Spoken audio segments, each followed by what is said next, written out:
하나, 둘, 셋. 네, 여러분 안녕하세요. 반갑습니다. 묵상하는 삶의 이한석 목사입니다. 지난주에 저희가 함께 이 KSQ형 묵상법에 대해서 살펴보았습니다. 이제 어느 정도 방법은 알겠는데 구체적으로 어떻게 실천할지에 대해서 궁금증이 있으시죠? 그래서 오늘은 어떻게 묵상을 할지에 대해서 제가 묵상한 내용을 예시로 통하여 함께 살펴보도록 하겠습니다. 혹시 여러분 중에서 지난주에 나눴던 이 KSQ형 묵상법이 잘 기억이 나지 않으시다면 위에 링크를 통하여서 살펴보시기를 바랍니다. 자, 오늘 이 시간은 우리가 이 KSQ형 묵상법에 대해서 구체적으로 다루지 않겠습니다. 왜냐하면 여러분의 시간은 소중하니까요. 자, 이 묵상을 하실 때 준비물은 아주 간단합니다. 펜과 매일 성경입니다. 매일 성경을 보시면 긴 지면이 있는데 거기다가 이 KSQ형 묵상법에 따라서 하나하나 진행해 나가시면 되시는데 나는 좀 더 명확한 템플릿과 이 포맷을 가지고서 묵상을 진행해 나가고 나중에 이것들을 한 곳에 모으고 싶다 하시는 분들을 위하여서 우리 교회 홈페이지에 들어가셔서 이 제자훈련 메뉴를 누르시면 거기에 묵상노트 템플릿이 올라가 있습니다. 이 묵상노트 파일을 열어보시면 거기에 이 KSQ형 묵상법의 순서와 질문이 기재되어 있어서 간편하게 사용하실 수 있습니다. 자, 그러면 한 본문을 정해가지고 어떻게 이 KSQ형 묵상을 진행하는지 살펴보도록 하겠습니다.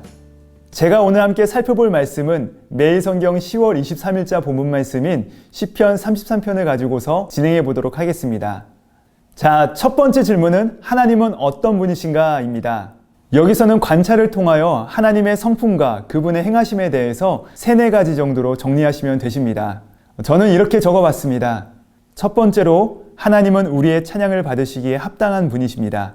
1절부터 3절까지를 보시면 주님은 마땅히 우리의 모든 존재와 수단을 통하여서 찬양받으시기에 합당하신 분이십니다. 두 번째로 제가 본문에서 발견한 하나님에 대한 관찰은 하나님은 창조하시는 분이십니다.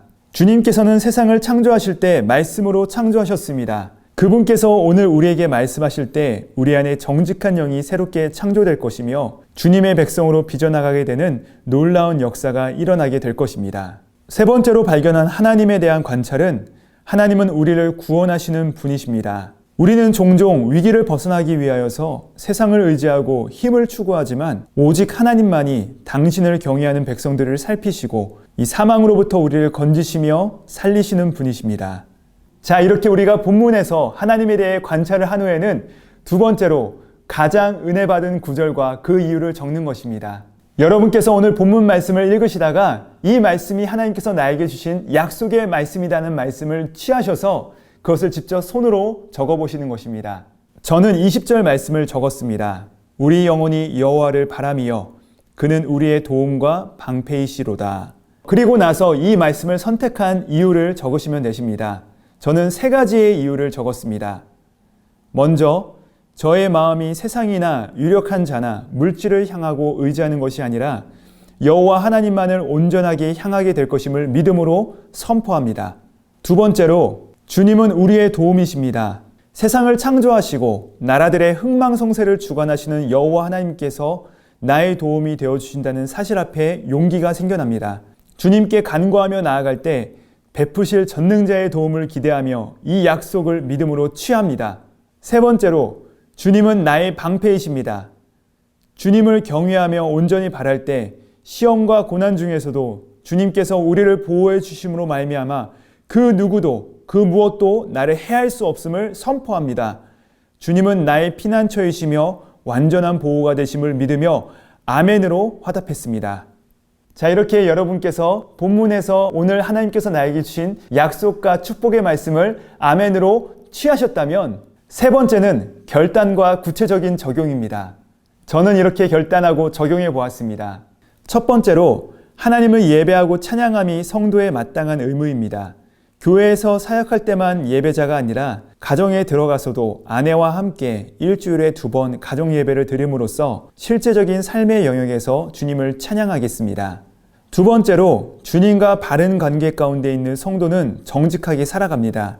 나의 허물과 연약함을 숨기기 위해 거짓을 말하거나 행하지 않고 주님의 성품을 닮아 정직하고 진실된 말과 행동으로 나아갈 것을 다짐합니다. 세 번째로 주님의 말씀이 저의 영혼을 새롭게 하십니다. 사역을 위해서 성경을 묵상하는 것이 아니라 저의 영혼과 심령을 새롭게 창조하실 주님의 은혜를 기대하며 주 5회 이상 매일 아침 KCQ형 묵상법을 가지고 하나님의 말씀을 묵상할 것을 다짐합니다.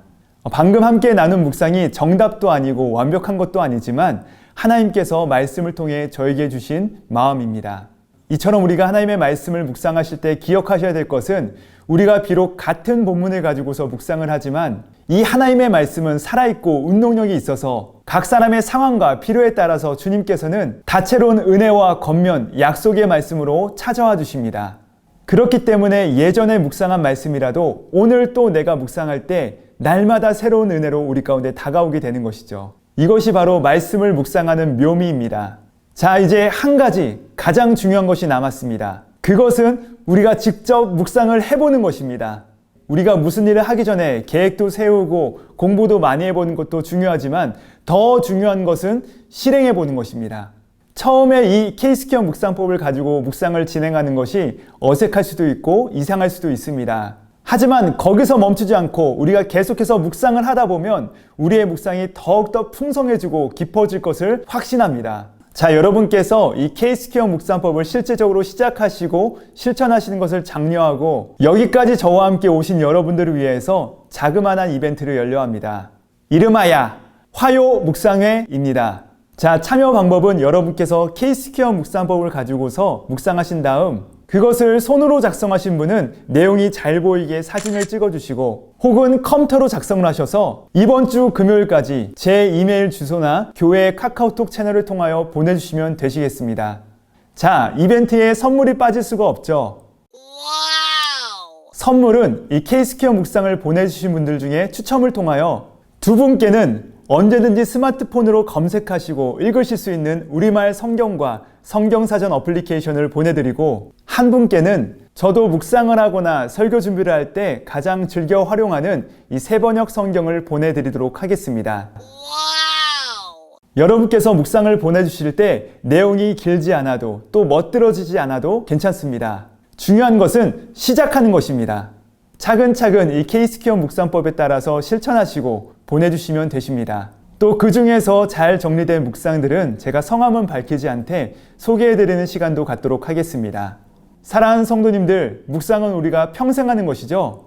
그러므로 지금 당장 right now 매일 성경을 펴시고 기도하시고 본문을 읽으시고 하나님이 어떤 분이신지 관찰하시고 가장 은혜 받은 구절과 그 이유를 오늘 나에게 주신 약속의 말씀으로 취하시고 결단하시고 구체적으로 삶 가운데 적용하셔서 하나님께서 약속하신 그 풍성한 삶으로 나아가시는 저와 여러분이 되기를 주님의 이름으로 축복합니다. 여러분, 오늘도 묵상하세요. 저는 다음 주 묵상하는 삶 마지막 회인 KCQ 화요 묵상회를 통해 여러분을 찾아뵙도록 하겠습니다.